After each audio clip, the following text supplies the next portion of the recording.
Welcome to my channel, where we help you get the most out of your apps and devices.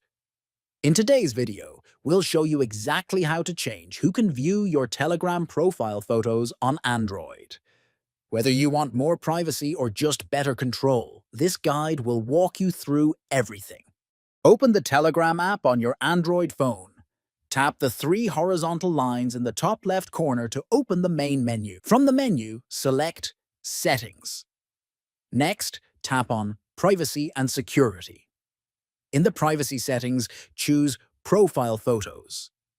Now you'll see three visibility options. Everybody lets all Telegram users see your photo. My Contacts restricts it to people in your contact list. Nobody hides it from everyone. To further customize, you can use the Add Exceptions feature. This allows you to include or exclude specific users from seeing your profile photo. Select your Choose tap on checkmark at top right corner.